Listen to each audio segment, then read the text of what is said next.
बोलो जयकारा बोल मेरे श्री गुरु महाराज की जय। जय सच्चिदानंद। इस भौतिक जगत में सतगुरु नर रूप में अवतरित होते हैं। हम जीवों को बंधनों से मुक्त कराने हेतु तथा अपने असली घर का रास्ता दिखाने हेतु सतगुरु की चरण शरण में आना कुल मालिक के भगवान के दायरे में दाखिल हो जाना ही है। ईश्वरीय दया सतगुरु द्वारा ही प्रकट होती है। सतगुरु की महिमा अनंत अनंत है।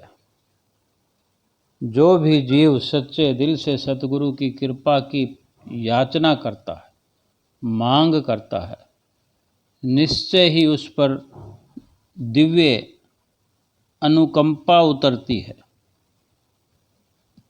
जो भी द्वार खटखटाने की कोशिश करता है तो उसके लिए द्वार खुल ही जाता है। यदि द्वार नहीं खुलता तो निश्चय ही हमारी भक्ति में, हमारी प्रार्थना और याचना में कुछ कमी जरूर होती है। देखना चाहिए, सोचना चाहिए। जो भी मनुष्य अपने आप को सतगुरु के हवाले कर देता है तो सतगुरु से नाम रूपी जहाज पर चढ़ाकर वहाँ ले जाते हैं जहाँ से वो फिर आवागमन के चक्कर में, जन्म मरण के चक्कर में इंसान नहीं गिरता। सतगुरु अपने साधक को, सेवक को निश्चय ही धूर धाम ले जाते हैं, परंतु साधक की पूर्ण निष्ठा तथा अटूट श्रद्धा जरूरी है। सतगुरु मन माया से परे धूर धाम के वासी हैं। जो भी जन उन्हें परमात्म स्वरूप मानते हैं, भगवान मानते हैं, उनके उपदेशों पर तथा उनके बताए रास्ते पर अटल विश्वास तथा पूर्ण प्रेम भक्ति से चलते हैं, निश्चय ही वे उत्कृष्ट मुकाम पर पहुंच जाते हैं। परंतु जो संशय या भ्रम करते हैं, जाते भी हैं उनके पास, सुनते भी हैं उनकी, लेकिन मन में संशय रहता है कि ये भगवान कैसे हो सकते हैं, ये तो इंसान हैं। विश्वास नहीं कर पाते, मन में वहम होता है, भ्रम होता है। जब तक वो भ्रम निकलता नहीं, विश्वास होता नहीं, तो अंदर के जो गुप्त खजाने हैं हमारे अंदर भरे हुए, इस मनुष्य के अंदर, इस जीव के अंदर क्या क्या खजाने भरे हुए हैं, ये तो सतगुरु ही हमें बता सकते हैं। उन खजानों से फिर संशय भ्रम करने वाले जीव वंचित रह जाते हैं।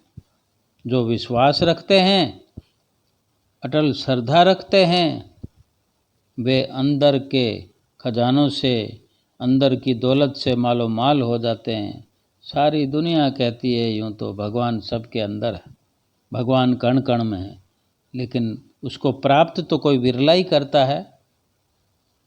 तो ये विश्वास का सौदा है। एक कथा दृष्टांत है संशय भ्रम के बारे में। एक राजा हुए हैं, राजा पीपा, राजपूत जाति के थे, राजा पीपा। तो एक बार उनके दिल में भी भक्ति और परमार्थ का शौक पैदा हो गया। अमीरों, वजीरों, बहुतों को इकट्ठा करके राजा ने पूछा, सबसे बहुत लोग होंगे तभी तो एक अटल फैसला आता है कि बहुत लोगों की एक राय हो जाए फिर उसी पे विश्वास किया जाता है। उन सबको इकट्ठा करके पूछा कि इस वक्त इस समय के पूर्ण महापुरुष कौन है। हर समय में युग में अलग अलग संत महापुरुषों का आगमन हुआ रहता है। अपने अपने समय में परिपूर्ण जो संत महापुरुष अवतरित होते हैं उन्हीं से लाभ होता है जीव को।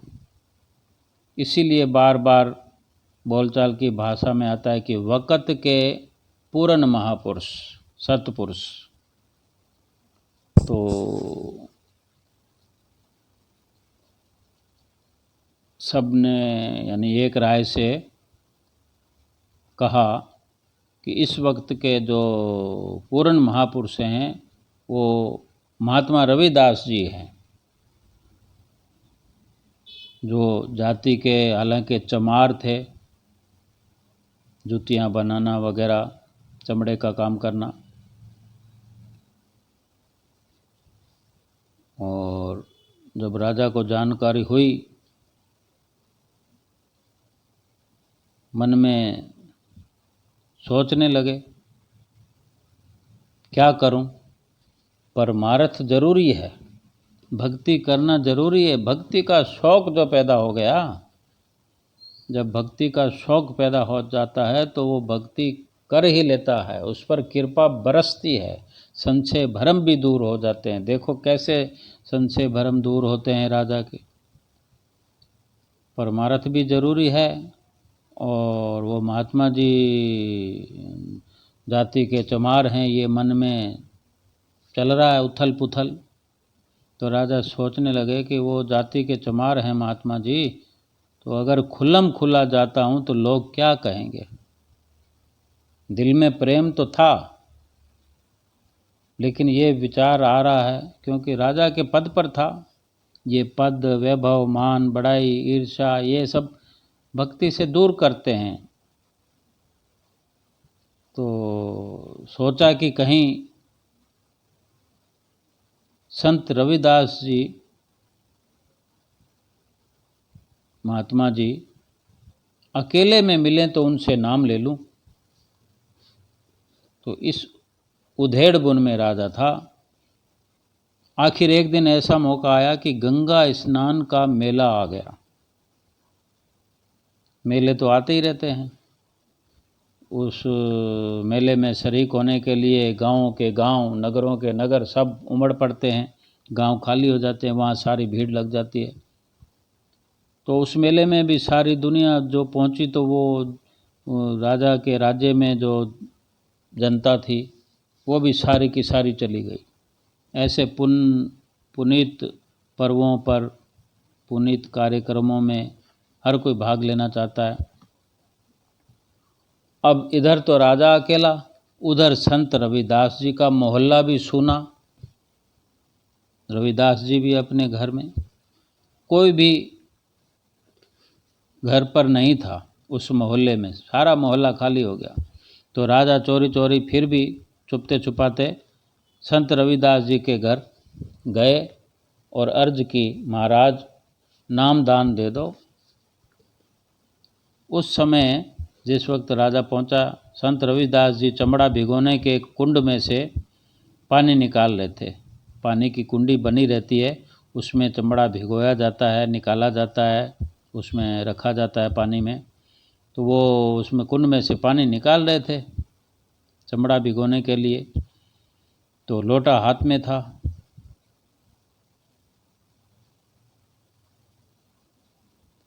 उन्होंने देखा कि राजा आया है। अब वो नाम दान तो मांग रहे, तो पहले सोचते हैं कि कुछ तो इसको देना ही पड़ेगा, कुछ तो दें राजा को। तो उसी पानी का चुल्लू भरकर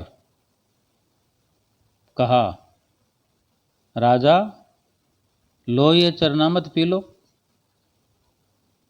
राजा ने भी हाथ आगे करके अपने चुल्लू में ले तो लिया, लेकिन ख्याल तो यही बना रहा और देख भी रहे हैं कि चमड़े का पानी है।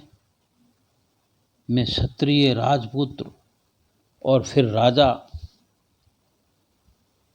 कैसे पीता वो राजा? नहीं पिया।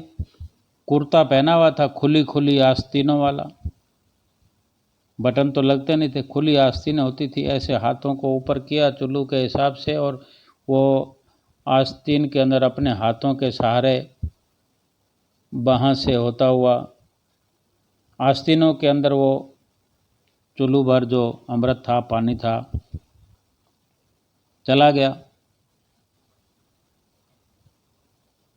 अपने बाहों के अंदर पानी को गिरा लिया, पिया नहीं, ऐसे दिखा दिया महात्मा जी को भी मैं पी रहा हूँ। और संत रविदास जी ने देख लिया, समझ लिया कि राजा ने क्या किया है, लेकिन जबान से कुछ कहा नहीं। राजा का विश्वास तो डोल गया।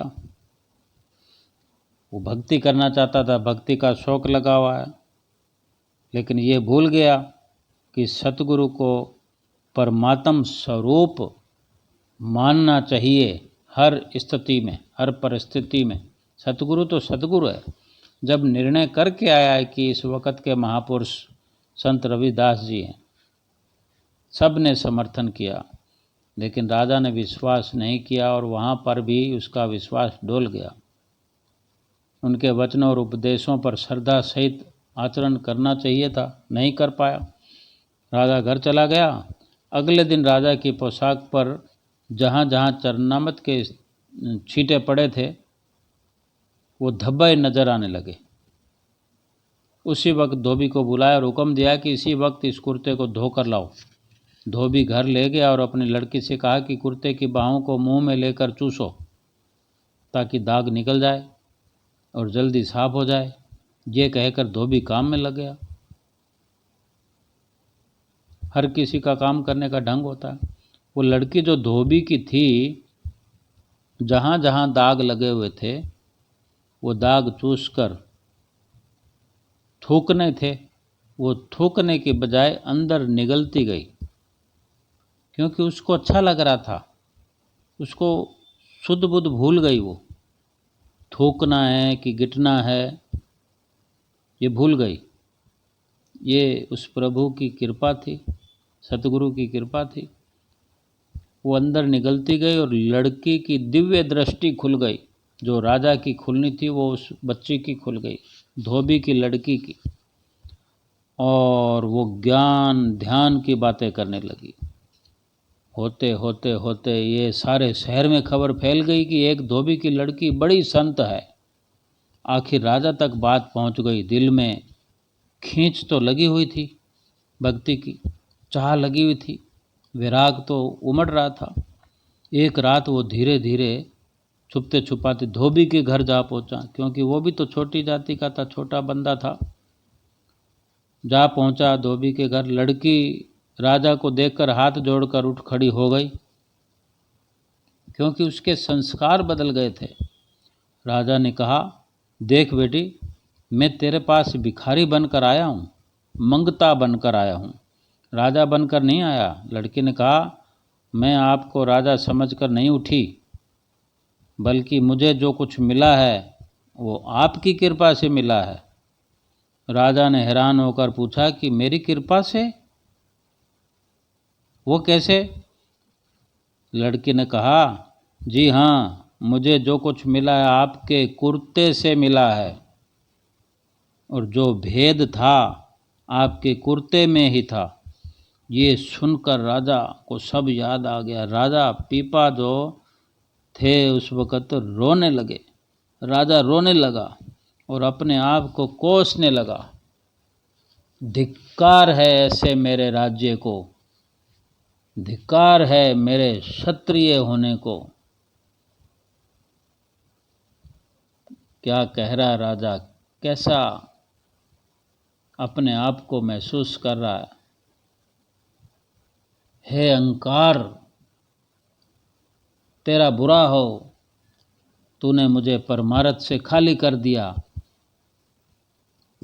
जब ठोकर लगी तो लोक लाज की परवाह न करता हुआ सीधा संत रविदास जी के पास पहुंचा। हाथ जोड़कर अर्ज की, गुरुदेव वही चरणामृत फिर बख्शो। संत रविदास जी ने कहा, अब नहीं, जब तू पहली बार आया तो मैंने सोचा कि तू क्षत्रिय राजा होकर मेरे घर आया है, तुझे वो चीज़ दें जो कभी नष्ट ना हो। वो कुंड का पानी नहीं था, चमड़े का पानी नहीं था, वो सच खंड से आया हुआ अमृत था।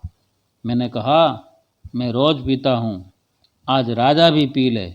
लेकिन तुमने चमड़े का पानी समझकर घृणा की, नफरत की और कुर्ते में गिरा लिया। धोबी की लड़की ने कुर्ते के दाग चूसे, वो संत बन गई। अब मैं तुम्हें नाम दूंगा, नाम की कमाई करो, सिमरन करो, फिर इस दौलत को प्रकट कर सकते हो।